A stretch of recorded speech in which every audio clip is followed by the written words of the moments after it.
The Cats' Joe Montford is on the rampage with a league-leading 11 sacks. In Hamilton, they stand on guard for a new leader, Ron Lancaster.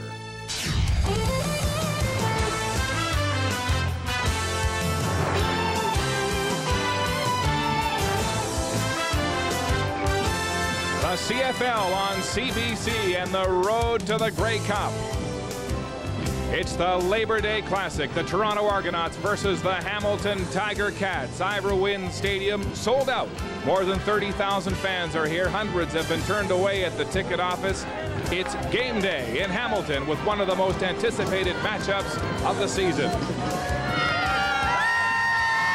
Good afternoon and welcome back to another season of the CFL on CBC. Mark Lee along with the big guy Chris Walby, who's got the sweaty palms going just like the old days on the O-line in Winnipeg. I tell you what, the crowd is electric here. If you can't get excited about this, you don't have a pulse. How about the matchup? The Tiger Cats, the only remaining unbeaten team at home, but they haven't beaten the Argos in 7 straight games. What a better matchup right now. They got spanked in Toronto. What a way to bring a team in right now in front of a full house, a sold-out house, and spank them in your hometown. It's going to be great. And everybody is all eyes on the quarterbacking duo here today, beginning with the Argos, Kerwin Bell. He is 4-1 since coming back from a broken arm, and against Danny Mack in head-to-head matches in the CFL, he's 4-0. And very accurate. Danny McManus, though, up to his old tricks in the last 2 games, 5 interceptions in 2 games, but he's a leader, and he's got the Cats at 7-2 at the halfway pole. How about the defenders, Walby? Well, let's talk about Joe Montford on defense right now. He has said that he will be in Kerwin's Bell face all day right now. He's going to go outside and inside because he doesn't feel that Kerwin's that fast. And on the other side of the ball, Kelly Wiltire having a great second year. 7 tackles last week, 3 sacks by this guy coming off the corner. A force to be reckoned with. All right, big guy, you've been scouting both of these teams pretty closely. How about your game notes? Well, I think the biggest thing on defense for Toronto is to keep Hamilton guessing. Line up 7, only rush 3. It caused confusion for Danny McManus last time. On offense, stretch the defense. Go, when you get man-on-man coverage, throw deep. It opens up the middle for Mitchell. For Hamilton, they've got to establish the running game right now. Get Ronald Williams involved, and on defense, do a better job of jamming the receivers and disguising the coverage. I hope you got enough left for the whole game. We got 3 hours to go here. And, of course, part 2 of our Labor Day doubleheader, the Battle of Alberta, the Stampeders and Eskimos. Both teams in a dead heat for first place at the halfway mark. And with more on that, here's Chris Cuthbert. It's the silence before the storm in Calgary. 3 hours from now, McMahon Stadium will be jammed. Over 37,000 fans. The 6th sellout in the last 7 years for the Labor Day Classic between the Eskimos and Stampeders. Great to have Glenn Suter with us. And Glenn, this is a battle for first place, but it means a lot more than that. It really does. This is bragging rights. I mean, this is one of the best rivalries in all of sports, and the reason for that is because this game is very important to the fans in Alberta and the fans here in Calgary. I mean, I was talking to George Cortez, the offensive coordinator for the Calgary Stampeders. He said back in 1992, when the Stamps won the Grey Cup, he was at a speaking engagement at the end of the year, and a fan came up with a real disappointed look on his face and said, "Congratulations for winning the Cup, but what happened on Labor Day?" That's how important this game is. Yes, it's a standalone game. Now, the Eskimos are 6-3, and critics, if you're to believe them, think this is the worst 6-3 team ever, but they're starting to look a lot better, healthier, especially with our old colleague Dave Archer back at quarterback. Absolutely. I mean, Jimmy Kemp has done a nice job in relief of David Archer while he has got off that stomach injury, but David Archer will start this afternoon, and he said that since joining the CFL, there's 2 games that he wants to play in, the Grey Cup and Labor Day. He'll be here this afternoon, as will Tony Burris, which will help with the blocking. And so will Jeff Garcia for the Stampeders, who have won the last 5 Labor Day Classics. So it's the Stamps and Eskimos following the Argos and Ticats right now. Back to Neverwin Stadium in Hamilton. It's the first sellout at Neverwin in 7 years, and it's actually in excessive capacity here today. Caroline Corey joins us on the broadcast, and she's right in the thick of it. That's right, Mark. Standing room only for people like myself here in the West End Zone. That's where they had to erect 510 extra bleacher seats. They put them on sale Saturday. People lined up as early as 5 a.m. just to get their hands on them, and they sold out within 19 minutes. Tiger Cat fans obviously hungry for a win. They'd like to see their team get off to a quick start. And head coach Ron Lancaster agrees that that's a key to this game. I think it's very important for us in this particular game to get a couple first downs early, even if we have to kick after that, but to make a couple first downs to show that we have the confidence to continue moving the football. I think that's every coach's philosophy every time they start a game. Let's get some first downs and let's establish something. That always doesn't happen that way. And what I've learned is it's a 60-minute football game. What happens in the first 5 to 10 minutes does not have to be indicative of what happens the rest of the game. Stay tuned to our broadcast because we'll also be following Mark McGuire's home run exploits as the Cards take on the Cubs. Mark? All right, Carolina, it's a gorgeous day for football here along the shores of Lake Ontario. Temperature of about 22 degrees, a wind from left to right. The Cats won the toss, but they have deferred to take the wind in the second half. Paul Balderston, who leads the league in scoring with 107 points, will kick it off here in the Labor Day Classic. This is where it's going to start right now. This is where the contact starts. They want to get down there. Steve Smith bobbles the kickoff. The ball back to the 5-yard line of the Argonauts. Smith heading to his own sideline, gets a block from Brendan Rogers and has some yardage up to about the 25-yard line before he's ridden out of bounds. And there's a scrap already.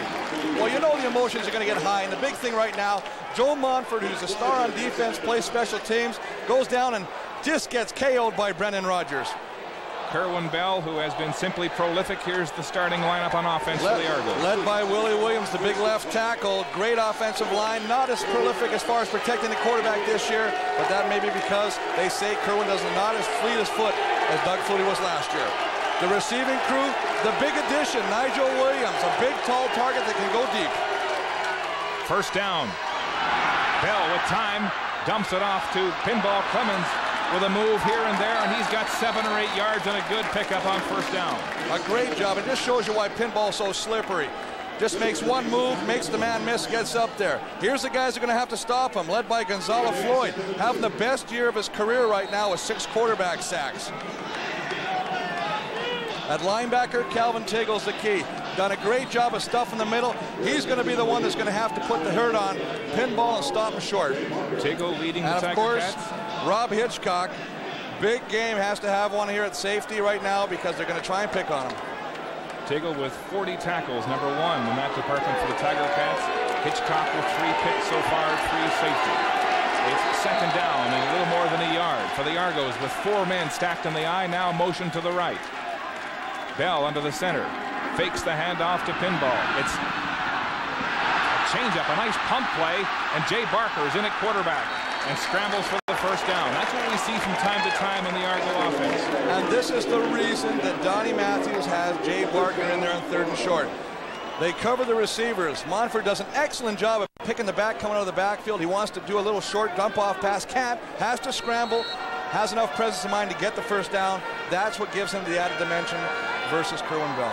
Barker, the rookie out of the University of Alabama, coming in on 2nd down and 1 and gets the first down for the Argos at their own 40-yard line. Bell back in the shotgun. There's a flag on the play as Bell goes over the middle, and it's complete. Dwayne Dimitration with the catch for the Argos, just shy of the first down. But as we mentioned, a flag on the play. Well, it looks like it might be a little bit of a defensive offside. Referee Glenn Johnson, his first season as a referee in the CFL with the offside call against the Tiger Cats. Offside, Hamilton, number 53. First down repeated. So Joe Montford, who leads the Cats with 11 sacks, a little lined up offside actually. Well, he kind of jumped, and that's what happens when you get all your nerves going, all your quick twitch fibers are going right now, and he's trying to get in the quarterback's face as soon as possible, and he anticipates the count, and they caught him on that one. So a break for the Argos with Jay Barker back in at quarterback. First down and 5. Again, the same I formation with 3 receivers flanked to the wide side right for the Argonauts.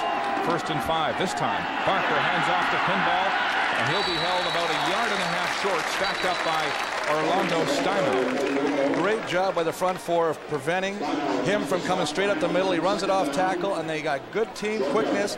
Track him down from behind, make the play, keep him short. Pinball Clemens with 416 yards rushing coming into the game. He's getting the handoffs that Robert Drummond got last year, and the Argonauts are now predicting he has a chance at that 1,000 and 1,000 season. 1,000 yards on the ground, 1,000 yards in the air. And they couldn't have it, a nicer guy. Barker remains at quarterback, 2nd and short, a little more than a yard. The ball at their own 48-yard line. The rookie hands off again to the Pinball. He's stuffed by Justin Ring right at the line of scrimmage. and this will be close.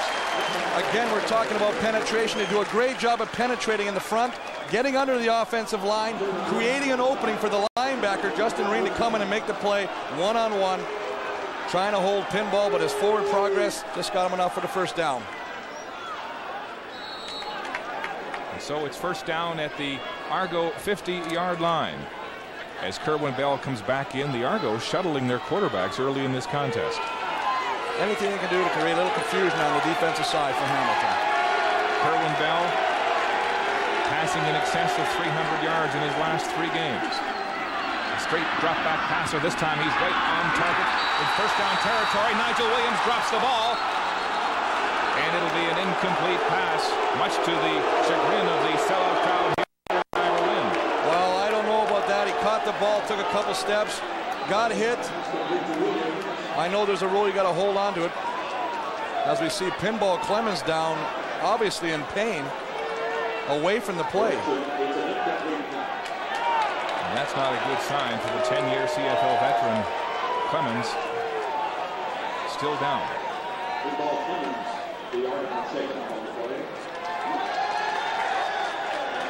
Clemens getting assistance from the Argo training staff. And we will come back to ascertain his condition here at Neverwin, scoreless in the first.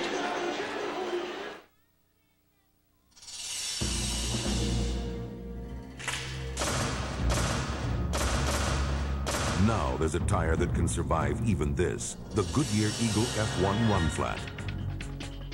Even with no air pressure, Goodyear Run Flat technology lets you drive up to 80 kilometers at 85 kilometers per hour to safety, so you won't get stuck with a flat. Now that proves a point, huh? Eagle F1 Run Flat. Don't try this at home, folks. Sorry. Goodyear, Goodyear. When you need a sealant that's got to stick, Mono Ultra does the trick. Mono Ultra. When it calls for the best, the choice is clear. There won't be anything like it for years. Mono Ultra. It works in the sun. It works in your shower. You wash up with water and make it an hour. Whatever the kitchen surface, nothing sticks to the job like Mono Ultra. And it's mildew-proof in the bathroom. Mono Ultra. Get the Mono. Race fans, get ready for 3 days of fast-paced, high-stakes action on the water as the Ontario Place Offshore Challenge takes to the shores of Lake Ontario, September 11th to 13th. Why don't you be part of this exciting event? For more information, call 416-314-9835. Tickets available through Ticketmaster by calling 416-870-8000. Back in Hamilton, where Mike Clemens got up under his own steam and got back to the bench, but you see the training staff sheltering him. He took what looked like a terrific hit on the head. Here's another look at the incomplete pass to Williams. Well, you see him coming across right now. He makes the catch. He gets hit. This is a tough call right now because there is a rule. If you take a couple steps with it, it is a completion. Incomplete. 2nd and 10. Argos at their own 50. Bell in the shotgun. Wright has some time. This time it's incomplete again to Nigel Williams with Eric Carter draped all over him. And an excellent job of Eric Carter, but you also got to give Nigel Williams has to catch this ball. He runs a nice route. He's got good depth, good first down yardage, comes back to the ball, makes the right move, but Eric Carter closes so quick, breaks his concentration, hits him, can't catch the ball. You can see it coming right for now. He's coming back to the ball. It's a great job of Eric Carter getting his hand in there, not allowing Nigel to come down with the ball. Williams burned Carter in the Hamilton defense for 3 big gains for more than 150 yards 2 weeks ago at the Skydome. Noel Prefontaine with a big leg. Punting for the Argos. Deep down the right side. Bobby Olive has it for Hamilton and doesn't have much room as he's piled on at his own 20-yard line. A 44-yard punt from Prefontaine and a 5-yard return, and already there's O'Shea, the Hamilton native, scrapping with Dan Pronick. Danny McManus coming in at quarterback, checking his ready list. McManus, as we mentioned off the top, has thrown 5 picks in the last 2 games. He has not seemed to have his touch. Well, it's going to be up to these big boys up front, led by Carl Coulter, the center. These guys have got to give him some time right now to get a rhythm. He's been out of rhythm for the last 2 weeks. He needs to find the rhythm. these guys are going to be responsible. Ronald Williams, mentioned him earlier in the show, has got to have a big game. They've got to use him. He's big. He had 1,000 yards rushing last year. Ron Lancaster telling us part of McManus's problems has been a sweat problem created by Carl Coulter, his center. He sweats so much, he said, that whenever McManus gets the ball, it comes up slimy. He can hardly throw it. Well, I don't know if Mrs. Coulter will love you for saying that, but yeah, it's one of those things when you're a big man, you do have a tendency to sweat a little bit, and obviously that's what happens. Now here on the Argonauts side of the ball, Demetrius Maxey, talking to the guys before the game, is having just a sensational year. 3 sacks, but 20 tackles already. Of course, the ever-reliable Michael O'Shea in the middle makes things happen, both here and on special teams. And the defensive backs with the newcomer, Clifton Abraham, who's really making a presence on that corner. Abraham and Capers, both out of Florida State rookies, and McManus connects on a short dump pass over the top to Ronald Williams, but it will be short of a first down, and the Cats will be in a punting situation. Well, they're giving them short little routes to dump off right now, and maybe that's good for Danny just to get a rhythm of at least completing the passes right now. But a great job of Kelly Wiltshire coming back, reading it, and closing on the ball, and just a nice shot right here. Here you see him make a play. Good tackle. Osbaldiston back to punt, an average of 43.6 yards. There's some movement along the Argo defensive line. Ozzie with a line drive into the wind, taken by Steve Smith at his own 42. Not sure where to go, and is finally smothered by the pursuit of the Hamilton special team. No return on the play for the Argos on a 44-yard punt from Paul Osbaldiston. Still scoreless in the Labor Day Classic at Ivor Wynn. You know what else we need in this backyard? A garage. At more than 270 home building centers, we have lots of amazing things. We've got your lumber. We've got your plans. Now this is perfect. We've got everything you need for your building or renovation project. Hey, how about these for the dining room? Home Building Center, we've got your lumber. What if we needed another bedroom?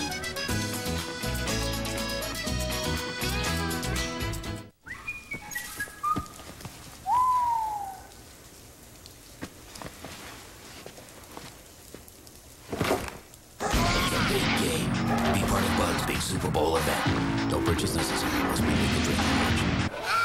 Come on, let's go. Let's harder. Yeah, you can do it. Come on.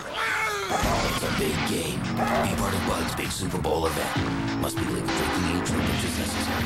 Why do people love Wendy's $3.99 quarter-pound single combo? Everything's fresh. We've got a quarter-pound single hamburger. Hot and juicy. Pure beef. The meat's not dried out. They make it just the way I asked for it. Lettuce, tomato. No tomato, no lettuce. Biggie fries. And this is the biggest order of fries I've ever seen. Huge fry. With Wendy's $3.99 single combo, you get a hamburger made fresh right when you order it, so it's always hot and juicy. Hamburgers made fresh taste best. Burger, fries, and a drink for $3.99. It's a great deal for $3.99.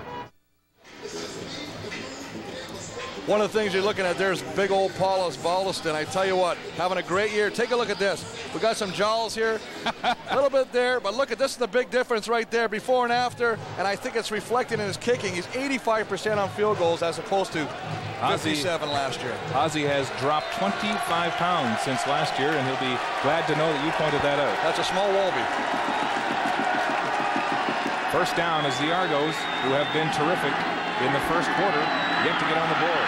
Bell with lots of time, tries to dump it off to Steve Smith, but he can't find the handle. It'll be 2nd and 10, and Bell took a lick on the play from Mike Filbert. And you know what I'm seeing right here is excellent coverage by the cornerbacks on the receivers going over there right now. But you're right, Kerwin Bell's taking some shots right now, but he also said he'll stand in the pocket because he believes it's not before the last second that something may come open. In that case it was, but unfortunately the ball was dropped. There are his stats so far this year. He says that if he's 3-1 in terms of touchdowns and interceptions, he's bang on, and look at those numbers. 11-4, virtually 3-1 so far in 5 games. He's a drop-back style passer, some say, with the mobility of a potted plant, but he's accurate, and he is on that play as he hits Paul Masati over the middle for a first down. Tiggle with the tackle. Well, one of the things I found interesting talking to Kerwin Bell yesterday was he said that on every given pass situation, they have 3 variations of the route. That's a lot of things for any quarterback to remember, but also a lot of variations for the receivers to run. Masadi, who is about 100 yards off his pace from last year. He's the one low man on the totem pole in terms of pass distribution on this Argo offense, with most of the passes so far going at Derek Mitchell. There's Masadi, the veteran, the Hamilton boy. Loves to play back here at Argonauts. Bell to the left side. It's complete again. And it looks like another Argo first down as Daryl Mitchell, his favorite target, catches the ball across the 45 to about the 42-yard line of the Tiger Cats. And you can see just one-on-one coverage. He's going up the field. He pushes him off, pushes Greer, comes back to the ball. That's something you just can't teach a receiver. They have to know it, and that's obviously been ingrained in his brain because he keeps coming back and making great catches. Major like foul, that, shielding the ball away. Unnecessary roughness, piling on. Hamilton, number 22. Well, there's a killer. A first down for the Argos, and then a piling on penalty to Steinauer for the Tiger Cats, and it moves the ball all the way to the 27-yard line. The Argo offense virtually on par with the one operated by Doug Flutie at this point last season. Except you notice the passing game, they are far out doing it than they were last year. He's throwing for them. Kerwin Bell says an accurate passer will beat a scrambler every time. Was that a direct reference to Flutie? Here he is again connecting with Daryl Mitchell, and Mitchell was taken out of bounds at the 12-yard line by Frank West. And this is what he's looking for. He's got guys going deep. They're clearing out. We talk stretch the defense. He stretches it, and he just runs Mitchell underneath, and this is what you want. Just a little pass right here. It's about a 10-yarder, but he's running across. He's got to be covered. Frank West is trying to trail him, but when you're in a trail position, all you can do is tackle after that and keep him out of the end zone. Crossing patterns killed the Tiger Cats 2 weeks ago in that 42-6 drubbing at the Skydome. It's first and goal from the Hamilton 7-yard line. Bell in the shotgun. He's been simply perfect. This time going deep for Nigel Williams, but double coverage on the play, and it's incomplete. And I'll tell you what. Look at that. Bell lost his helmet. Looked like he took a cheap shot. Well, there's no flag on the play. Does a great job. Let's just watch this as he comes across. You'll see Jeff Cummings comes in after he releases the ball. This is a late hit. There is no question about this. This is a human burial. There should have been a flag on that. I know you're excited, Jeff Cummings, but you're lucky to get a 50 and it cost your team a penalty. No call on the play. It'll be second and goal. Argos at the 7. After Cummins pancake Bell all 270 pounds worth. Here's Bell. Straight drop back. Going into the end zone. And it's incomplete again. Hit the goalpost. Looked like he had Andrew English open. And Bell still looks rattled after that piling on that didn't get called. Well, that's the thing you're going to have to do. I mean, no coach will ever tell you to take a cheap shot. But you want to get into his face. You want to let him know you're around him all the time. Here we can see the pass right now. He is going deep. Right off the right upright. The coverage was excellent still, though. I don't believe that would have been a caught ball. And so the Argos will attempt a field goal as we take one more look at that inadvertent pass by Bell. It will be a 14-yard attempt by Arik Bigos with the unusual face mask. Looks like an old Russ Jackson mask. He's so far 8 for 8 since joining the Argos on August the 9th. It's wide. The first time in Bigos' young CFL career, and there's Eric Carter reinforcing the point. Well, I think what happens here is you cursed him. You started making fun of the kid's face mask. He probably hasn't slept now. But you know what? It had to end anywhere. He was 8 for 8. He had to miss one, but you can see right now, almost deflected by Carter. Well, just pushed a little bit left. You got to wonder if Eric Carter influenced the concentration of the 3-time OUAA All-Star from the University of Waterloo. Well, you can look before, when Prefontaine was kicking field goals, they were 43.5%. They're 100% till that kick right there, and he's increased their point average to 39 from 21. In the game against the Tiger Cats 2 weeks ago, he had to kick a field goal 3 times in a row. I think he started from about the 25. A penalty against the Argos forced them back to the 35. Finally, he was at the 47 before he finally got one that counted. 3 straight field goals, and Bigos has been simply perfect until now. His first kick in his first Labor Day Classic is wide. First down. Tiger Cats at their own 25-yard line. McManus with the handoff to Ronald Williams. and he has 4, maybe 5 yards as the Cats go to the run game, which you think is so important in this one. Well, you got to go to the run game for the first point, and that is the fact that the O-linemen do not want to sit in that pass pro position all day. They want to get out there, play a little smash mouth football, let the people know they're here for a game, get across to that guy they're playing against, and try and knock them on their can.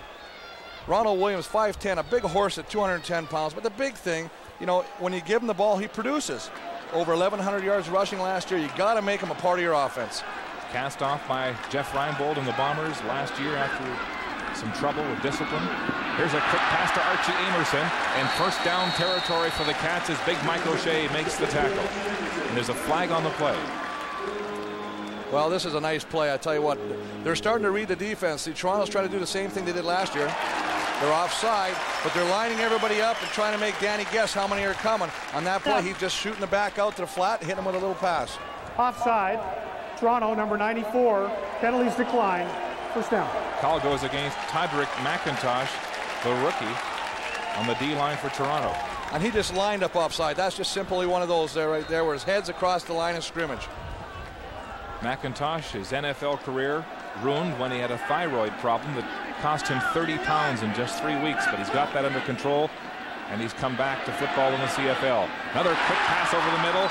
It's Darren Flutie, Danny Mack's favorite target, and again O'Shea makes the tackle, but right now in this second series for the Cats, McManus has the short passing game going. And one of the things that Ron Lancaster said was important was they get early in the game, they get a flow and start moving the ball. Not that they score right off the bat, but they get a couple first downs put together to get them some confidence, and that's what's happening right now.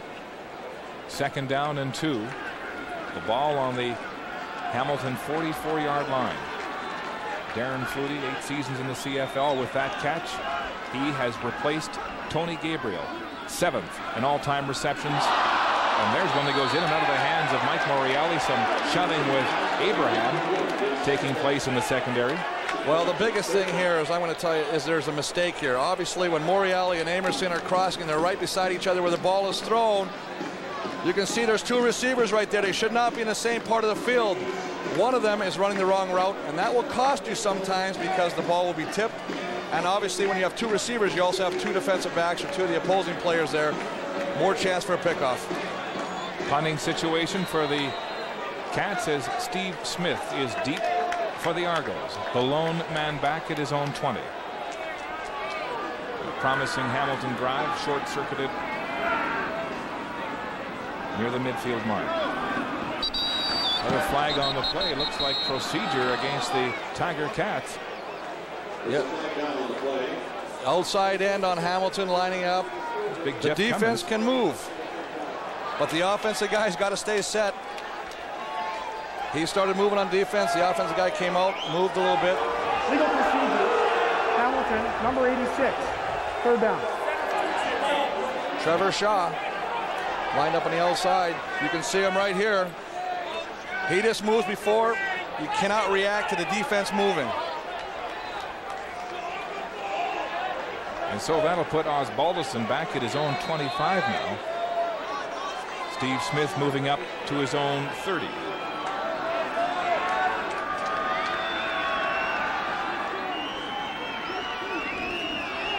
Lots of time at a shank from Osbaldiston.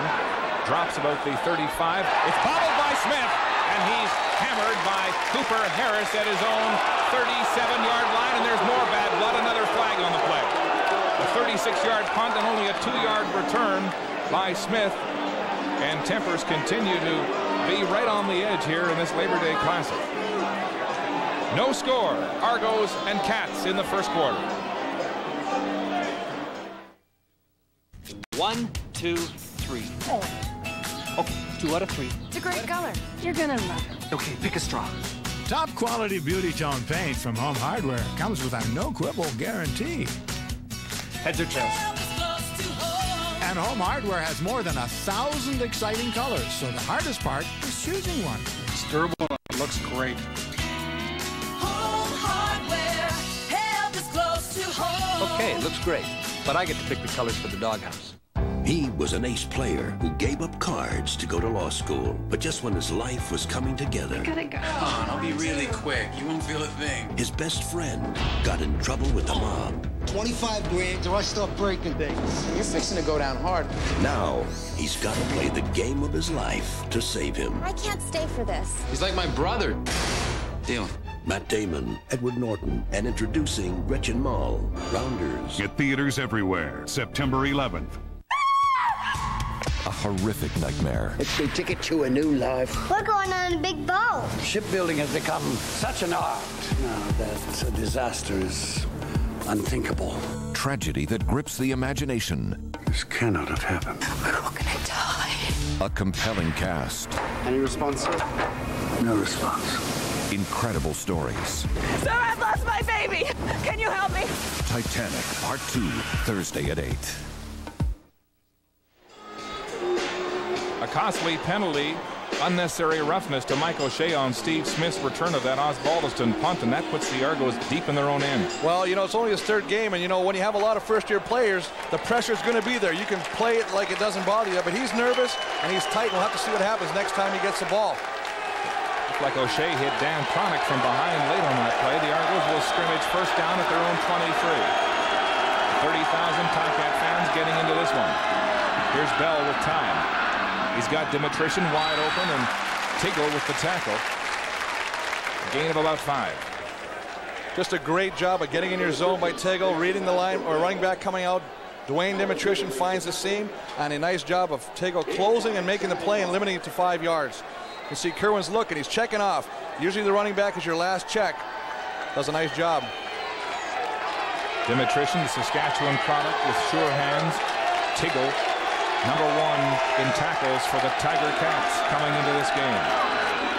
Kerwin Bell with time. Dumps it off to Andrew English. He tries to negotiate for the first down. It'll be very, very close as a host of Hamilton tacklers put a stop to him. Well, you got to give credit to where credit's due, and the offensive line of Toronto right now is giving him some time to throw the ball. See, he makes a nice catch right here. Grab, tackle, swarm. See Kerwin Bell's checking. He's doing about 3 checks right now. Nice presence of mind to find Andrew English on the outside there.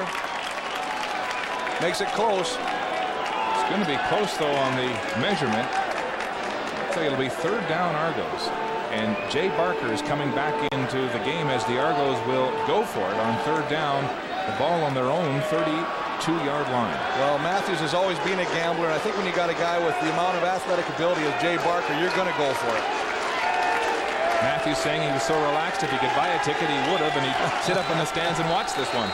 Everything, he says, the homework has been done. And he couldn't find a ticket, so he said he might have to steal one.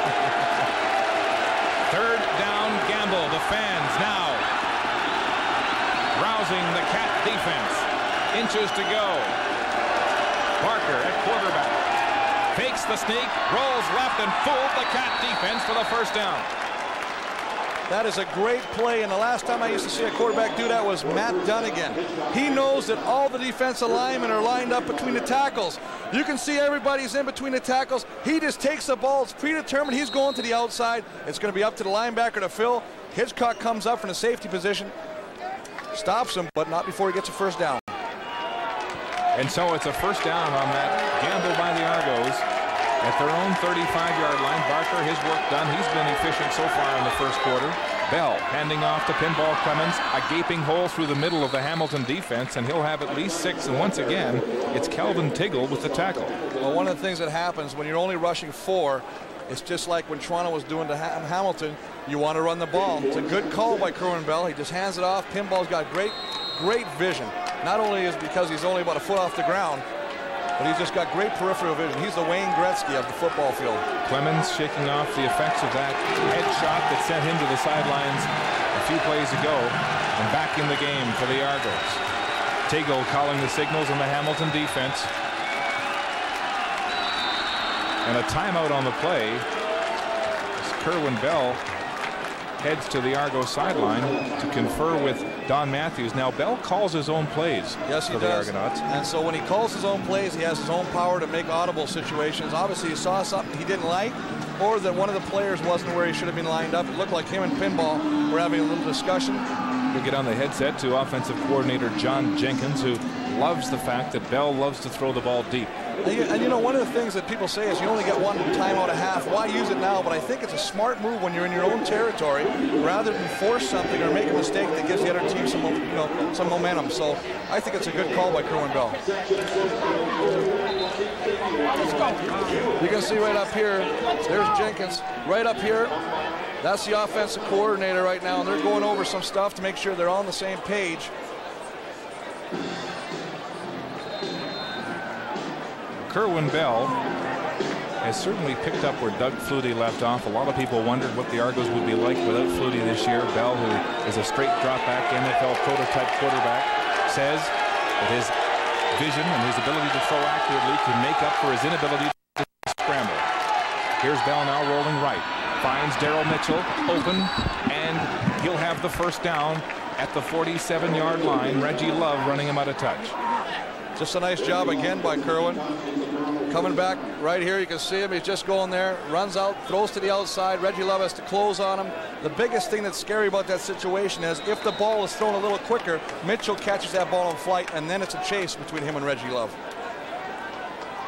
Mitchell coming into this game with 80 receptions. The CFL record for one season is 126, held by Alan Pitts of the Calgary Stampeders. That is well within reach as he has 3 more here in this game already. Here's Bell. Some pressure from Montfort. Bell off his back foot. It's picked off. Derek Greer has the ball for the Tiger Cats. But is he ruled out of bounds? Yes. They're ruling that he juggled the ball and did not have control of the football on the interception. And so a break for Kerwin Bell. Take a look right here. You can see. Now watch where his feet are. This is the big thing we want to see too. They both come inside. Oh, that's a close call. He had the ball and he dropped it as he went out. In the CFL, you only need 1 foot in bounds. Looked like he got 2. And he had control of the ball till he hit the turf. And I don't know. I think that's a tough break for the Tiger Cats. Hamilton, number 77. Mike Philbrick called for unnecessary roughness, and now Ronnie's in a rent. Well, that's unbelievable. First off, you get an interception taken away. Secondly, you end up getting a 15-yarder for roughing. Hand it to Mike Philbrick. So not only have you lost that, but you've also given Toronto instant field position. There's Montfort with pressure. Bell throwing off the back foot, and that's a questionable call. Cummins coming in right as Bell released the ball. Whoa, I don't know. I mean, last time I could see it, that one was a little close.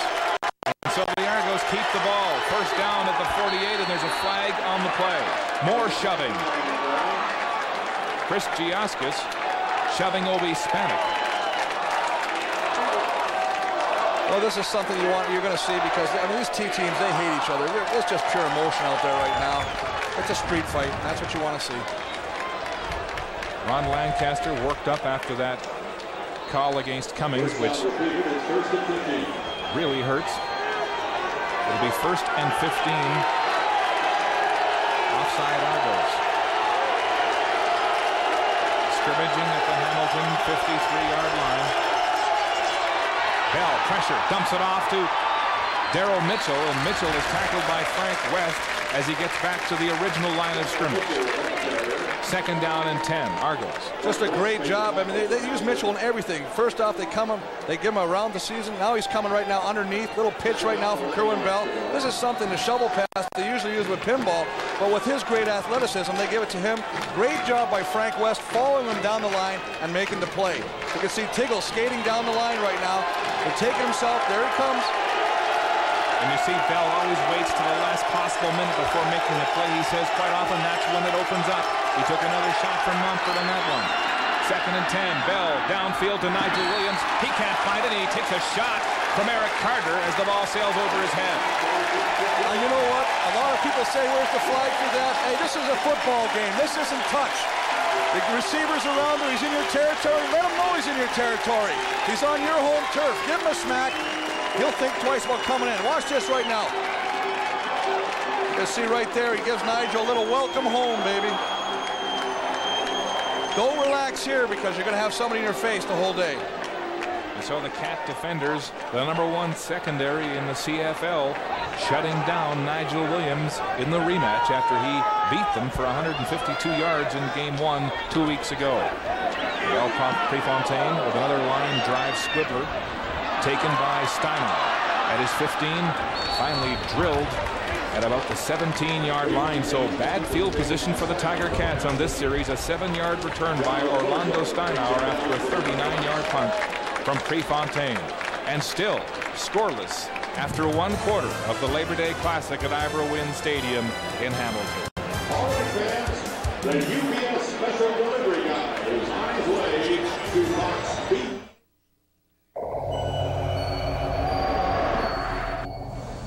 Does a car have instincts? Can it anticipate the next curve? One car can make you believe it does. With a patented steering and suspension system, you have the agility to outsmart the most elusive of roads.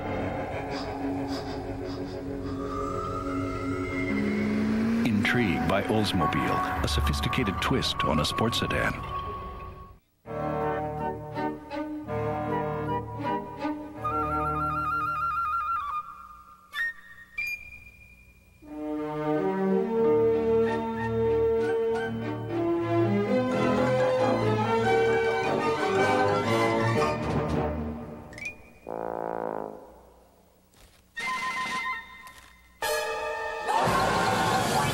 Did somebody say McDonald's?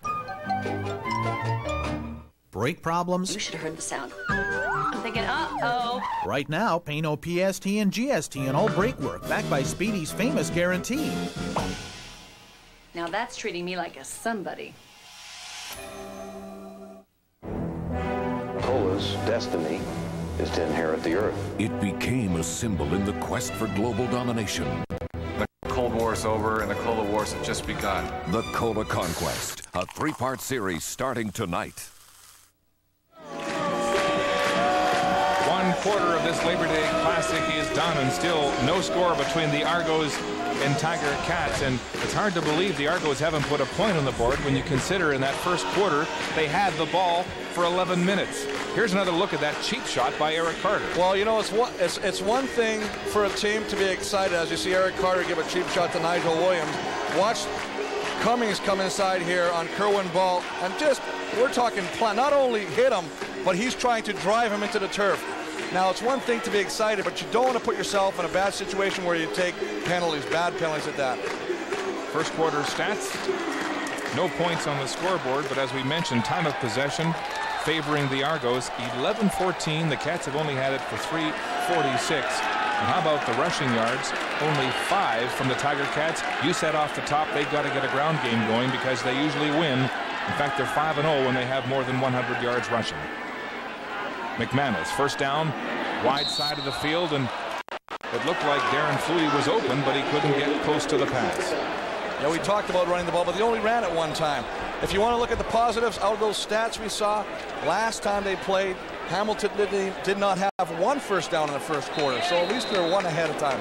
Jeff Cummins happy to be finally playing on a winning team in the CFL. He went through those tough years in Ottawa, had some time in Las Vegas and with the Argos before they got hot. Well, he's a tough-looking character right there. I'm telling you right now, he's got the new haircut going.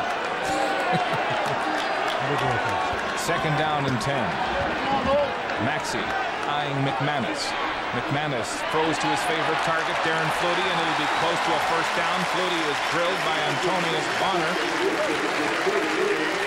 at about the 27-yard line. Well, just a nice job by Danny. He's looking for Flutie all the way, finds him open. Flutie has a presence to get up north, get a first down. Brother Doug, of course, playing with the Buffalo Bills last night in a 16-14 defeat to San Diego. Flutie, though, with 2 passes for touchdowns to Andre Reed, and he is in attendance here today at Neverwin watching his brother. Dump pass to Ronald Williams with a head of steam. Tries to elude Kelly Wiltshire, but he's dragged down for a short gain. Fakir Brown, the rookie out of Grambling, with the tackle and a gain of only 2 yards. Nice job, and this is what you got to do. Not only get him involved in the running game, but get him involved in the passing game. He makes a nice cut, but Fakir Brown makes a nice job. That's a form tackle when you wrap up both ankles like that. That's an excellent job. That's an excellent job by the rookie from Grambling. The last 2 games, you can see that Danny Mack has been grounded half of what he normally throws. Only Air Canada has been on the ground more than him. More flags in the play. Looks like offside as McManus goes down to Bobby Olive. He's got the ball at center field.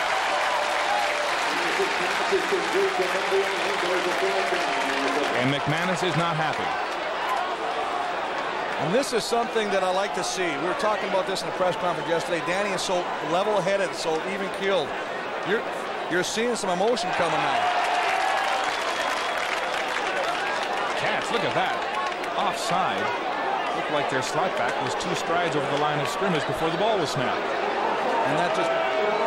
94. Second down repeated. Now they're calling offside against Todrick McIntosh. And Ron Lancaster is once again making a case to the officials. Wrong. You either call it consistent or don't call it. But it can't be both ways. Well, Ron will make a little assumption that they're not calling the penalty the same way for both teams there. Well, it looked like the receivers for the Ticats were clearly over the line as Ronald Williams is down for the Tiger Cats, and it looks serious. Well, I think this is a big blow. I mean, this is a big workhorse. This is a guy you want to get in the game. We talked about him earlier. He's got one run, one pass. They can ill afford to lose a big guy like this. Looks like his knee. Ronald Williams writhing in pain on the field here at Neverwin. Still no score. It was harvest time when a terrible accident changed John Paul's life forever. He was playing near a grain auger and fell onto the moving blades. Both his arms were severed. John Paul and other War Amps champs who have lost arms and legs in accidents appear on parade floats and television with a kids-to-kids warning. Don't let it happen to you. Play safe. Please call the War Amps about the materials available through the Play Safe program. Play safe. The Tiger Cat medical staff still attending to running back Ronald Williams, and they've got the cart out, and that's always this is a not bad a good sign. thing. You can see him right up there. He's just running, and he's pulling it right off right there. And when you're grabbing like that, it's serious because sometimes the muscle will tear off your bone, and it's an excruciating, painful situation. And they're being very gingerly when they're loading him on that cart right now, and that's still not a good sign. Williams, a big man at 210 pounds, 6 feet 1 inches tall out of Clemson, and he's really upset. When you see that, you got to wonder how serious it really is. Well, you know, having the misfortune of having to travel on one of those carts myself one time, it's a terrible feeling. You just feel like you can't do any more. You're praying that it's not something serious. And you know, it's just, you don't know because it could be the end of it. It could be, you know, God forbid, career ending. I hate to remind you, that's exactly the way you went off your last game ever in the CFL. That's right, and I can, you know, I can sympathize with it, and I can only say I hope it isn't as serious. And so Williams goes after the Ticat Clinic. A capacity crowd of more than 30,000 here watching this stalemate so far early in the second quarter. No score. The Tiger Cats and Argonauts, 12:56 to go in the opening half. Danny McManus trying to get some rhythm. When he gets hot, there isn't anyone better.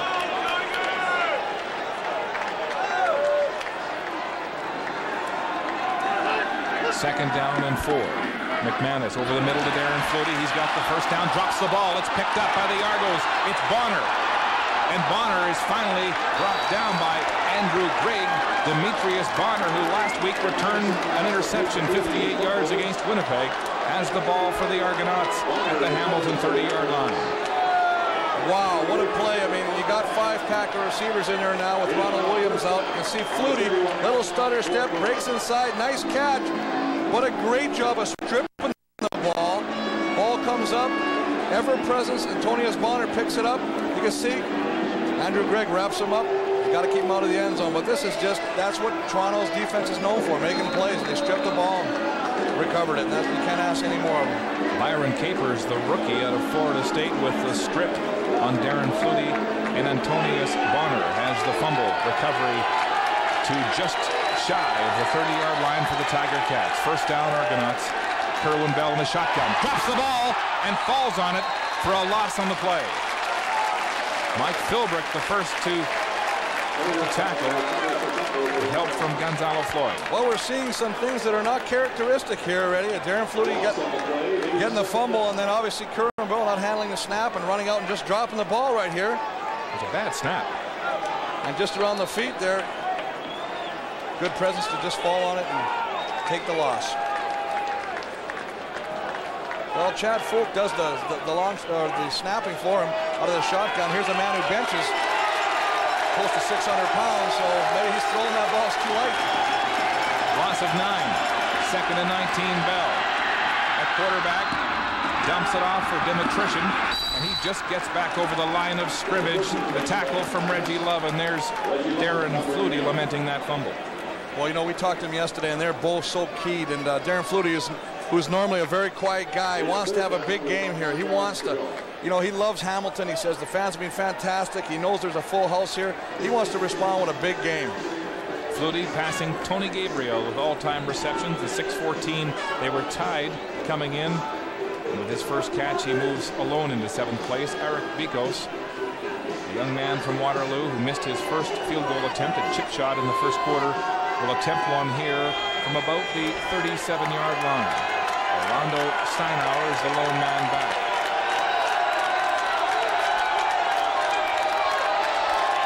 Ball is down. Bikos puts his foot into it, and he's wide again.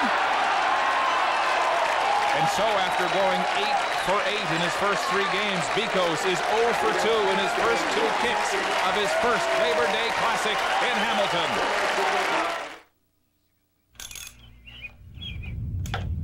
You've never seen anything like it, and it's headed for Canadian Tire. More selection, more parts for more makes and models of cars and light trucks, more quality brand names like Certified Brakes, Monroe Shocks, and TRW suspension parts. So now, you'll get the right parts when you need them at guaranteed low prices. Canadian Tire, Canada's auto parts store. If you've got the Bell First Rate Savings Plan, you can talk all you want across Canada for just 10 cents a minute evenings and weekends. Up to a maximum of $20 a month. You never pay more. Of course, if you talk less than $20 worth, you pay less. And that's part of Bell's promise to be competitively priced. Bell, connecting you to the people, places, and things that matter.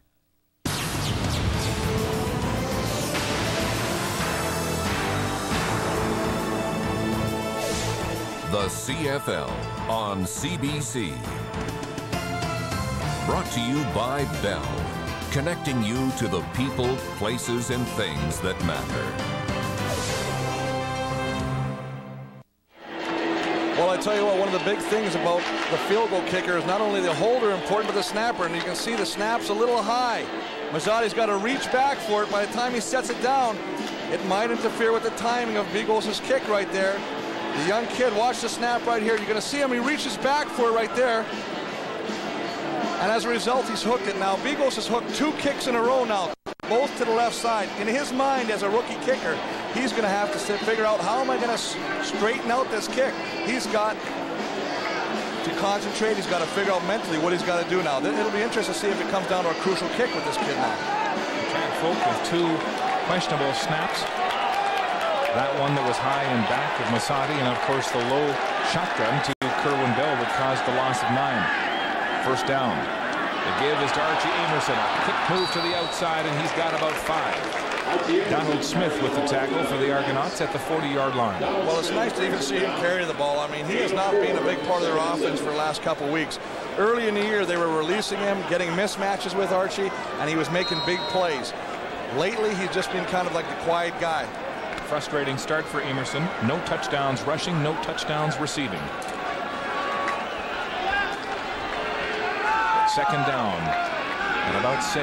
Tiger Cats. McManus. Far sideline. Olive is open, and he's got it before Abraham drives him out of bounds right at the first down marker. Well, they're just doing shades of what Toronto's doing. They're running a 6-pack. With Ronald Williams out, they're using Emerson as a back, who will flip over to a slot back and line him up in different positions. They get 6 receivers out, make and force Toronto to go man-on-man coverage.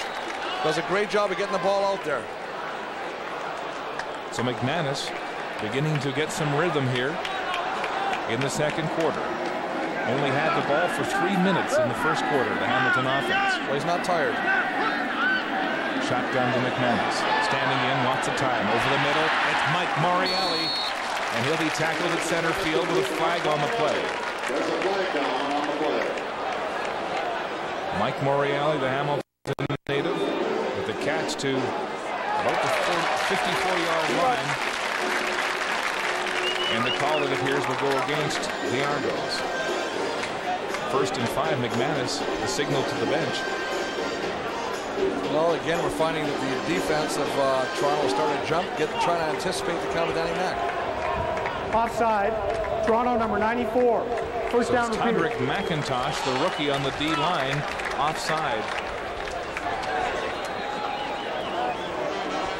Former NFLer trying to rekindle his football career after the thyroid problem that caused such weight loss. 1st and 5 at the 51. The handoff to Emerson again around the right side. This time, Bonner was waiting for him. No gain, maybe a slight loss on the play. Well, this is an interesting play, and the fact that they've got the big lineman lined up in the backfield. He's going to be the lead blocker, but for whatever reason, Archie sees something outside and tries to cut it outside where Antonius Bonner is waiting. You got a guy that's 280 pounds leading you through the hole. Follow him. And so Emerson loses a yard. And so quickly, a 1st and 5 situation turns into a 2nd and 6. Ticats looking to get some momentum here on offense. McManus connects over the middle. It's Darren Flutie and a big first down, and he's hog-tied. Capers, the rookie, puts the lock on him at the Toronto 40. Well, you hate to say something good come out of something bad, but since the injury to Ronald Williams, Hamilton's been forced to use another receiver. Now they're going to 6-pack, and they're finding some success. And as you said earlier, Danny Mac is starting to get in a little bit of a rhythm. Darren Flutie wide open underneath of the safety, Lester Smith. First down, Tiger Cats at the Toronto 41. Shaw is in the game at slot back. The extra receiver, bootleg, the naked bootleg. McManus tries to find Bobby Olive. He's down. There's a flag on the play, and it may be pass interference against the rookie, Clifton Abraham. Well, it's definitely pass interference, but it's one of those situations where they both get kind of twisted up and fall. Well, Olive was on his knees waiting for that one. Little bootleg, something you wouldn't expect from Danny Mac. I think he had the whole defense full. He's looking for somebody. Could have rammed, doesn't like to. You can see him throw right there. And what happened was Abrahams and Olives just got their feet tangled. Forward Hamilton, pass number interference 88. is the call First against down Bobby repeated. Olive. Whoa, they're doing some. They're changing the calls. That's the second time today we've had the referees overroll each other. And Ron Lancaster's already worked himself into a lather. Let's go down to the sidelines. Here's Caroline Corey. Just to update the status of Ronnie Williams, who was hauled off the cards here. Evidently, he does not have any blown ligaments in his knee. That's a good thing, but they do not know at this time whether he will be coming back into the game or not. Mark? All right, Caroline. First down and 20. The Tiger Cats. About a 10-yard gain to Morreale back to the original line of scrimmage. Javier Brown, the rookie, with the tackle. And I like the way they're moving the ball right now. He's throwing to the right, he's throwing to the middle, he's throwing to the left. He's mixing it up. Morreale with 564 yards coming into this game. That's about 100 yards more than he had all of last season. So a banner year for the Hamilton product as he's getting lots of passes from Danny Mac across the middle where he's so big and tough. And that comes from playing time. Second down and 10. Tiger Cats. McManus has time. He goes back to Morreale, but Morreale is short of the first down marker by about 2, and Abraham makes the tackle. And you can see Morreale is upset with the route he ran. Well, he went 8 yards. They needed 10. The crowd now wants the Cats to go for it. Well, it's a situation. They need 2 yards. Are you going to go, or are you just going to get some points? It looks like they're just going to go for some points. Ozzy, 85% field goal kicker. Take the 3 right now, and with the 3 points, take the lead. Ron Lancaster, Paul Osbaldiston was telling us the other day, make sound football decisions. He will err on the side of being conservative. And this, in his mind, is the right decision. Trailing 1-0, Osbaldiston will attempt a 40-yard field goal. The hold from Flutie.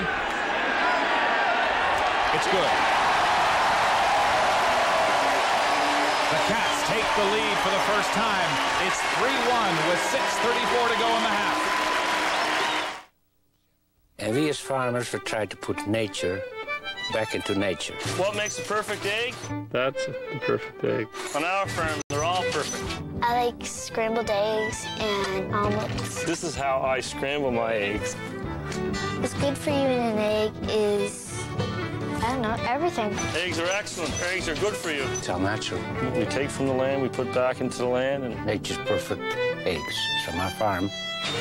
Eggs, good goodness. Are you the kind of girl who likes a bit of a frill? A working woman dressed to kill? An underwire, a high-cut brief, a romantic vision, or chic black sheets? Tapered toes, fishnet hose. Everyone's asking where'd you get those clothes. I like your style, call it versatile. Baby, you're just like me. Come see the softer side of Sears. Harvey's new custom combos, they're a great new story. Harvey's lets you customize them, it's custom combo glory. You got to try a new Harvey's custom combo. And to make it even more tempting, right now when you order one, you get to play scratch and match. There's over $5 million in prizes available, including 10 Ford Explorers. Harvey's makes your custom combo a beautiful thing. Welcome back to Neverwin Stadium, where the Hamilton Tiger Cats are leading the Argonauts by a score of 3-1. Paul Osbaldiston making a tremendous turnaround as far as the kicking game is concerned. He was making 57.1 of his field goals last year. This year, percentage much better at 85.2. Mark? Caroline, we mentioned that he's in better shape. Here's another factor. He says he gets to kick as much as he wants in practice now, that Lancaster actually works on field goals in the middle of practice, not at the end as they used to do. When a lot of guys were tired and didn't want to hang around, he might kick 80 balls, he says, in a practice. That's a big thing. You want to keep your leg fresh for where it counts, and that's in the game. First down, Argos. Bell, lots of time. Across the middle, English is wide open. He sidesteps Carter and is finally tackled by Reggie Love close to center field. Well, it's a nice job by Hamilton. They're changing up what they're rushing with. That time they come with 4 guys. Kerwin, great presence of mind, step up from the rush, find the guy coming across the middle, hits him with a nice completion and a first down. English used sparingly in this Argo passing offense with 145 yards so far this season. Look at the time here for Bell. Sidewinder reminiscent of Dieter Brock, and it's an Argo first down. The shuttle pass. Darryl Mitchell looks for an opening.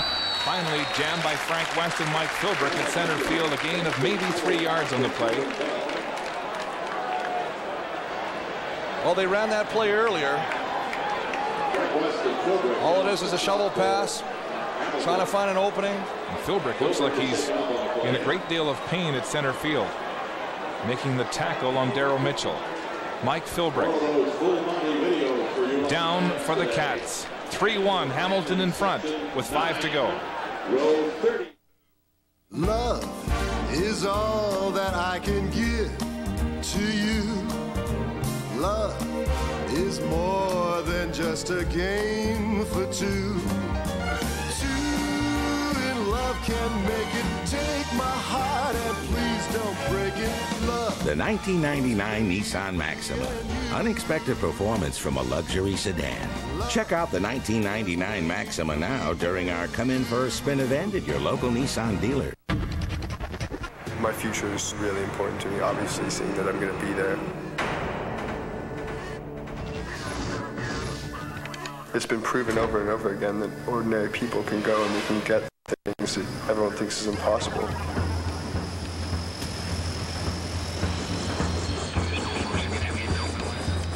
There are many full and part-time career opportunities in today's Canadian Forces. Check them out. It's the way we welcome the sun. with 35 sunblock. The way some of the best water now mostly comes in bottles. It's the way we make time for exercise and like to enjoy reading. Today, more and more people are finding reasons to take better care of themselves. That's why Subway offers 7 subs, each under 6 grams of fat. Because when you're through surfing, you might want to go for a swim. Subway, it's the way a sandwich should be. Mike Philbrick of Carleton University is up and moving on his own after what looked like a thigh injury. And that's a good sign for the Ticat defense because he's such a cog. Here it is again. Well, you can see they're making a tackle right there. And a lot of times when you're going over a pile of guys, you may jam your shoulder, jam your thigh into somebody else's shoulder pads. But he's up and at him, and I think he'll be back shortly. Philbrick, who rejoined the Tiger Cats on June 27th, mere days before the Canada Day opening to this season. He's a financial advisor and investor with Nesbitt Burns and was set to prepare to take that career on his own before he decided to come back for another kick at the cap. There's the rivalry between McManus and Bell. Danny Mac beating Bell only once in his college days. This time Bell deep. Nigel Williams is wide open before Rob Hitchcock drags him down at the 15-yard line. And remember, it was Williams who was cheap-shotted earlier in the game, and now he's having a few words with the Ticat secondary. A 40-yard reception for Nigel Williams. Well, again, it's one of those things where he comes off the cornerback, and the cornerback expects that the safety will be there, but Hitchcock is looking inside. He's wide open. He comes over way too late to help him. He's got to make the tackle, but not after a big game. Kerwin Bell was saying yesterday he can take the safety right out of a football game in the CFL by looking him off, and he did that on that play as Rob Hitchcock was late arriving to make the tackle. First down, Argonauts at the Hamilton 15-yard line. Kerwin Bell, lots of time in the pocket. Unloads the ball. It's Paul Massotti to the 5, diving and finally knocked out of bounds just shy of the goal line by Reggie Love. Well, let's talk about this protection. I mean, none of this play happens if not the big boys in front don't give him the time. Look at the protection right now. Look at that. They're keeping him all. He's got all kinds of time to throw. Finally finds Massotti coming across, makes a nice catch, tries to dive in for the end zone. Almost gets there to the ring. Ticat secondary saying the other day that the Argos have inferior receivers but better schemes, that Paul Massotti, they say, should never get open. Well, I don't know about but that. He does. I think Massotti and Darren Flutie are very similar in style. They run precision routes and they're so smart. They read the coverage and know where to settle. It was a direct shot at Massotti, who appeared to have the last laugh on that play.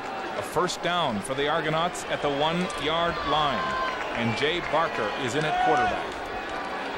Barker coming in on run situations, short yardage situations for the Toronto Argonauts. He started the season, a rookie out of Alabama, passed for more than 1,000 yards in the first 4 games until Kerwin Bell had recovered enough from a broken arm to take over. And Don Matthews said that had it not been that Kerwin Bell could come back, that he was quite comfortable with the progress that Jay Barker was making as a quarterback, and I think you can see it. He's got all the tools. He's very composed in there. He's got great athletic ability, and he's gonna. I predict that this kid will be a future star in this league. Massotti coming back in, it looks like, with a play from the bench to the rookie Barker.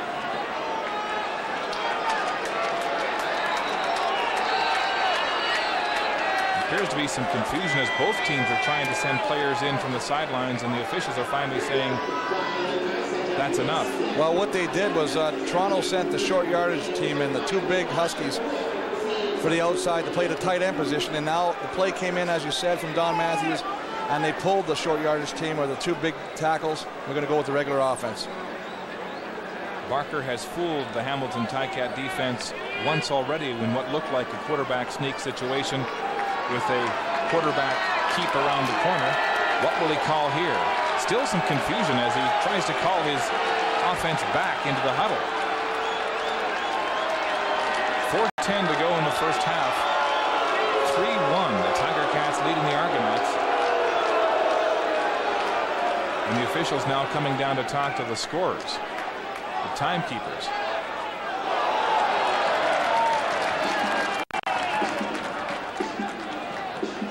Well, as much as there's so much disarray happening, this is actually a break for Toronto, and the fact that they're at a crucial position with being on the 1-yard line, it's allowing more time to get organized. If there was confusion, this extra time is going to help straighten it out. Finally, play is whistled in. First down and goal, Argos at the Hamilton 1-yard line. Nobody in the backfield. The offense spread left and right. This time, Barker will keep the ball. And I don't think he got in. Montfort shoving. Just a great job of the Hamilton Tiger Cats getting underneath the blockers, not allowing Barker to push his way over the left side over Big Willie Williams and Jude St. John. You can see him right there. Just a great job right there. Gonzalo Floyd stopping the quarterback sneak. Jeremy O'Day and Chris Giaskis back in, the big hogs on the offensive line for the Argos. Well, they're going to go with the double tight now.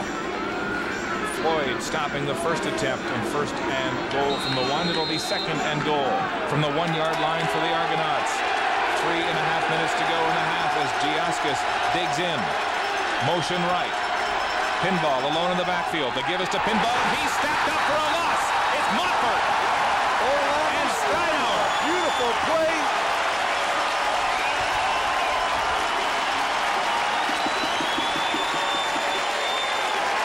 Just a great job by the Hamilton defense getting underneath the offensive line again, creating no movement. You can see right here. Take a look at Pinball. By the time he gets the ball, they're all on the ground. Steinauer comes clean off the corner, makes a great play to prevent a touchdown. And so the Argonauts, in what looked like a gimme, are in a field goal situation. But Bigos, remember, has missed twice as Montfort celebrates that big stuff on second and goal. Eric Bigos will attempt this field goal from 9 yards out from an oblique angle. It's up, and it's good. Bigos with his first in 3 attempts in this game, and the Argos go back in front by 1. It's 4-3 Toronto with 3:12 to go in the first half. They survived a big play. Nigel Williams coming open. Track down, they get the ball down to Mazzotti. He gets it to the 1-yard line, and the defense bends but does not break. Comes up with 2 great goal line stands, settles for a field goal, and as you see them going off the field, they're excited. They did not give up 7. They'll settle for the field goal. One more look at that stalwart Hamilton defense stuffing the Argonauts twice. 1 yard out from the goal line. They couldn't get through. Joe Montfort in the wall. Well, that's what you want on your defensive lineman. There's the man responsible. Right there, the defensive coordinator, Sudsy. Played a lot of years up here.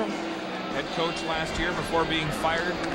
And Ron Lancaster, before accepting the head coaching job here, said, "I'll take it, Sudsy, if you join me back on defense." Well, he was excited. I saw him outside, and he was just, his palms are sweating before the game. He's gone through many of these games himself. Well, he was pretty worked up about this one. Sudsy getting the headset back on after a great goal line stand by his Tiger Cat defense. And the Cats have elected to receive the kickoff after that Bigos field goal. It's Bobby Olive and Archie Amerson deep at their own 15. Bigos with a line drive taken by Amerson across the 20. Over the 30 to 35, picking his way. He's got some field! It's Bigos, the lone man back!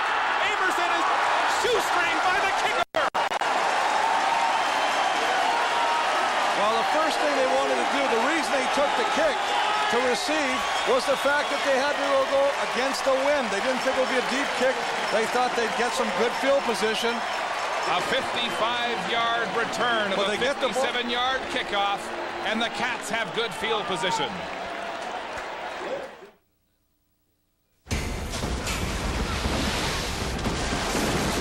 One turn for the worse. Split-second reaction. 180 degrees from nowhere. 4 days overdue. And 3 months recovery equals 1 score to be settled. For all you do, this Bud's for you.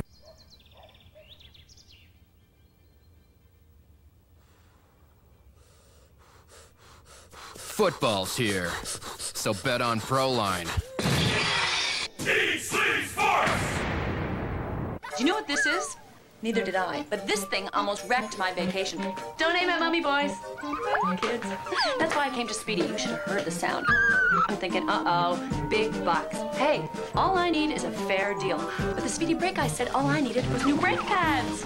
That's fair. Okay, what broke? Right now, pay no PST and GST on all brake work, backed by Speedy's famous guarantee. Speedy saved my vacation and my ex-husband's ex-car. Now that's treating me like a somebody. At Wendy's, order a quarter-pound single combo and you get a hot and juicy hamburger made fresh right when you order it. A medium soft drink and a big order of Biggie fries, all for just $3.99 every day. At Wendy's, you don't pay more, you just get more. Capacity crowd of more than 30,000 at Neverwin, still reveling in that kickoff return by Archie Amerson. 55 yards, and here it is again, big guy. Well, let's just take a look. He's waiting. You can see he's looking for his blocks right here. If we slow it right down here, you can see he's getting his blocks. There's man on man. There's a seam right there. Now he accelerates through the hole, does a great job, and if not for the tackle of Vigos here, he might have gone for a lot more. Looked like Cooper Harris with a big block to spring him free. First down, Tiger Cats inside the Toronto 40-yard line. Nobody yet to score a touchdown on this one, and a miscommunication between McManus and Darren Flutie as that ball sails out of bounds. Let's go down to the sidelines, and here's Caroline Corey. All right, Mark, just to further update the status of running back Ronnie Williams of the Hamilton Tiger Cats. He has popped a quadricep muscle. Obviously, then we probably won't see him back in this game. That sounds bad, Chris. Well, that's a season ender, definitely. I mean, that sometimes has to be surgically reconstructed and reattached, and we wish him the best, and, you know, knowing his work ethic, he'll be back. Danny McManus with 10 completions and 14 attempts, about a 7-yard average, so he's yet to stretch the Argo defense. Second down, 10, Hamilton. This time he goes deep down the sidelines, just misses Bobby Olive with close contact on the play from the rookie, Fakir Brown. Well, he just missed Bobby Olive, and he just missed becoming two people. I tell you what, Fakir Brown comes across there, and I tell you what, he comes across like a missile. He catches this ball, he's carted off in the next cart. Almost separated the olive from the pimento on that one. That's right. Take a look at this. They're running some stunts right now. You can see Jermaine Haley coming in there. Maxey, they're getting some pressure on Danny Mack. And so it's a field goal situation for Osbaldiston. Steve Smith, the lone man back. The ball at the 45-yard line. It's good. The Cats go back in front. 6-4 with 2:23 to go in the opening half. Osbaldiston 2 for 2 in field goals.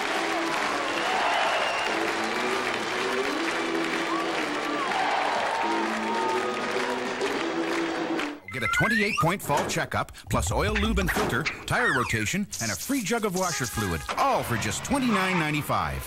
Only at Canadian Tire. Well, a hockey game has broken out here at Neverwin. It's 6-4 Tiger Cats late in the opening half. Who would have thunk it? Two high-powered offenses yet to score a touchdown. Well, let's give credit to where credit's due, and the defenses are doing an outstanding job. They're bending in some instances, but they're not breaking. We've had some special team excitement. But as you said, yes, it's 6-4. And it's first down. Argos at their own 35. Kerwin Bell. Lots of time in that pocket. Finally grabbed and manhandled by Joe Montford. His 12th sack of the season. Well, that is a coverage sack. He had plenty of time to throw the football. They just kept working and working and working. You can see them coming across. I mean, they're working here, but the defensive backs are doing an excellent job. You can see him up top here. He's working, he swats, comes back inside, and he chases him down. Initially, the offensive line of Toronto gave him plenty of time to throw that ball, but the coverage downfield by the Hamilton Tiger Cats was that good. Montford chucking Dwayne Morgan, the right tackle for the Argos, for the sack. A league-leading 12th so far this season. Second and long, 2nd and 20. Argos across the middle, pinball, drop for a gain of maybe 5 or 6, but it'll be 14 yards short of the first down. Calvin Tiggle on the play, and the Argos will have to punt deep in their own end zone, or in their own zone, which will give the Ticats good field position. And one of the things we talked about earlier in the show, Mark, was the fact that Hamilton had to disguise their defense. Change it up. Don't always line up and show early. What they've done that time, they rushed 3. The other time, they rushed 5. The time before, rushed 4. They're mixing it up. Kerwin Bell's having to have to take time to read his receivers right now, and he's just having to dump it off. Montford was saying that Kerwin Bell is so sharp at reading defenses that the Cats were going to have to break their huddle on defense later to give him less of a pre-snap read. Prefontaine set to punt, 41.5-yard average, and Bobby Olive stands back at his own 31 for the Tiger Cats. Less than 2 minutes to play in the first half.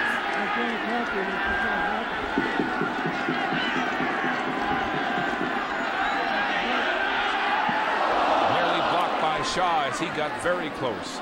A short punt, though, coming down at the 42-yard line where Olive simply falls on it. There's a flag on the play. There'll be no yards there. 15 yards up. First down for Hamilton. As a result, they're going to get great field position right by center field. 39-yard punt by Prefontaine. A 1-yard recovery, if you can call it that, by Olive. Well, what I've noticed now is it seems like in last... No yards. Toronto, number 97. First down. The last time these two teams met, Hamilton did not have good field position to start any of their drives. This game, they are starting to get some great field position. There's the scene at Busch Stadium in St. Louis where Mark McGuire is looking for home run number 61, hoping to tie Roger Maris's record, and he's at the plate.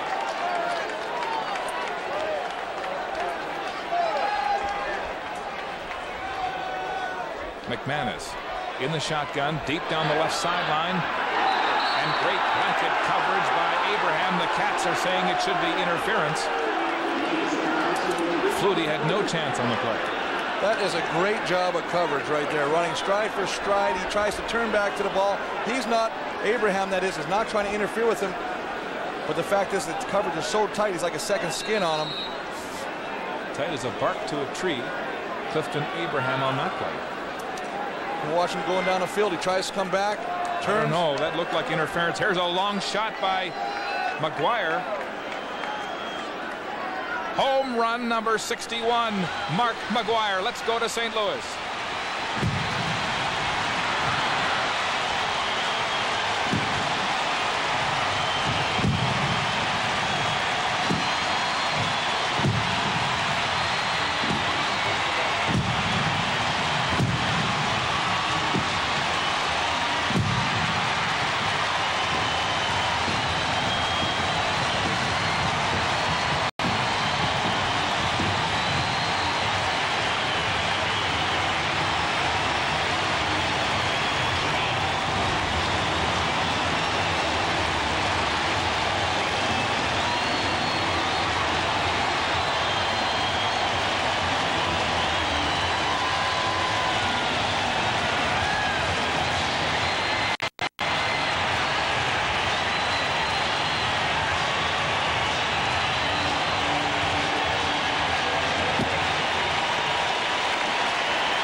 Is the hitter, although I don't know that many notice. Everybody is still standing and applauding Mark McGuire, who just hit a streak of lightning off the facing of the mezzanine level in left field that took about 2 seconds to get there, if that. His son Matt was the first to greet him.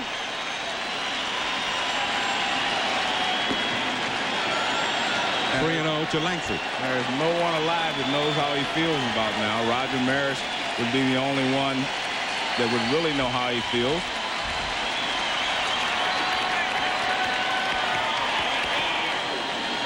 They just can't. An historic moment in Major League Baseball history as McGuire ties Roger Maris's record for most home runs in a season at 61. And while we were away watching that thriller, the Tiger Cats have turned the ball over on a fumble by Archie Amerson, recovered by Antonius Bonner. Chris, here's another look at how it happened. Just a nice run. They're running the ball today. Comes in here, does a great job of running, trying to find. You see 19, Donald Smith strips the ball, bounces up, Antonius Bonner gets it again. Second recovery for him today. 52 seconds to go in the first half. Bell, far sideline, and a great catch by Masadi. They're rolling it out of bounds. Paul Masadi thought he had both feet in. He only needs one in the CFL. But he's ruled out of touch. Just a great catch, and the total concentration of trying to keep your feet in. Masadi thinks he was robbed. You might agree. Another look at Busch Stadium as McGuire's parents celebrate his homer. Back to Hamilton. You see the pass right here. He's got him out here. Let's just take a look if we can see it. Oh, his feet were in. His feet were in. In by at least 6 inches. A beautiful catch by Masadi. Toes in bounds. It looked like they were in bounds. Well, I tell you what, he could do ballet with that step. That was a great move by him. Masadi having a great game in his hometown. In a field goal situation as Masadi comes up to spot the ball at the 50-yard line for Bigos. Bigos with lots of leg. It's long enough. Not quite long enough. Short, taken by Steinhauer at the 2-yard line. He's got a head of steam before finally being taken down by Dwayne Dimitrichin. And I tell you what, it sounded to me up here that ball was touched as it was kicked by Bigos. We'll take another look at that and we'll see, but I think that somebody must have got a hand on it because he's usually got a tremendously strong leg, but that fell short. Bigos 8 for 8 coming into this game, 1 for 4 so far in the first half. Short on that 50-yard attempt. You see it coming up right now. Oh, right. You sure you can see it. Gerald Vaughn gets his hand on it, deflects it enough and makes it go short, and then a nice return by Orlando Steinhauer. Gerald Vaughn defying the laws of gravity, getting so high to block that one. First down, Tiger Cats. The dump pass to Emerson. Ooh, he's hit hard and tumbles through the air over the 40-yard line for a first down. The tackle by Lester Smith. One more look at the historic home run this afternoon in St. Louis. Mark McGuire drills this one over the left field fence. It was gone immediately. A line drive home run number 61 for McGuire to tie Roger Maris. Now one more to take the record himself. Mark McGuire into the second deck of the left field of Busch Stadium for home run number 61. And Lester Smith is still down on the ground as Lancaster looks on after making that terrific hit on Archie Amerson. Smith, who led the CFL in interceptions last year with 6, is leading the Argonauts with 4 this year. And it looks like he's just taking some time to compose himself. Well, you know, every time you lead and you make a nice tackle like that, you jam your head a little bit. And you can see him coming here. Here's Archie Amerson with the ball. He's going to make a move. Now watch the head. Watch the head on the thigh right there. You can see he gets knocked by the thigh. The head snaps to one side. Knocks you a little bit dizzy for a while. You got to kind of wake up. Oh, we're still in Hamilton. Someone tell him where he is. That's textbook technique. No, they teach you that. You're going to make a tackle. You got to stick your head in front of the ball carrier, and you pay the price when his thighs come up like pistons. Well, when they come up like pistons like that, and they rock you that many times, you're either going to be a very flexible guy who's going to be wearing turtlenecks for the rest of your life, or you're going to get awfully tough. But that was a great hit by both. He ran over, and he seems to be okay. He's getting to his feet right now. Veteran from the Citadel. The free safety for the Argos. Up off the field now under his own. And with 25 seconds to go in the half, George Namaco is back in, replacing Smith. Blanket coverage by the rookie Brown and Morielli. He has it, but there's a flag on the play. The completion about 2 yards short of the first down marker at the Hamilton 50. Morreale having a banner year in the CFL. Here's the call from Glenn Johnson. Offside, Hamilton, number 88. First down to Bobby Olive is tabbed for offside, and that will negate an 8-yard gain. The catch by Mike Morreale. Well, that's the second time a receiver has jumped the gun, and I don't know if Danny's changing his cadence to trying to catch the defense of Toronto, make them jump, but he's making his own receivers jump. And so it's 1st and 15. Only 17 seconds to go in the first half. 6-4. The Tiger Cats leading the Argos. Dump pass to Flutie. It's finally wrestled down over the 45-yard line, and fans calling for a late hit. Namako in the game for Lester Smith makes his first tackle. Well, one of the nice things about being an offensive lineman is if you get a receiver fighting that hard for the ball, Carl Coulter comes over and says, hey, I'm going to come over and help him. Ticats in there. Hurry-up offense. 10 seconds to go. McManus in the shotgun. Deep down the left sideline. He's got a man open, but Archie Amerson can't get to the ball. Well, he is stretching the defense now. He's trying to go downtown. And with the 6 receiver stuff, they're running the ball a little bit. They're throwing some 6 receivers at him. They're stretching him. It's opening it up, and they're getting some success. So the Cats, 3rd down, in about 5 with 1 second left to go in the first half, will have one more chance as Danny Mack will likely go with a Hail Mary. The man who made that one famous at Boston College, Doug Flutie, is in the stadium watching here after playing his first NFL game last night in San Diego for the Buffalo Bills. The snap, McManus, time, dumps it off to Flutie. He punts it, a quick kick, and it's out of bounds. Smart thinking by Darren Flutie with the quick kick. When was the last time you saw that one? When they wore leather helmets. But I tell you what, it's a smart move by him just to get something happening. Danny Mack, the Darren Flutie, and the quick kick doesn't quite work. It's the Cats leading the Argos by 2 at the half.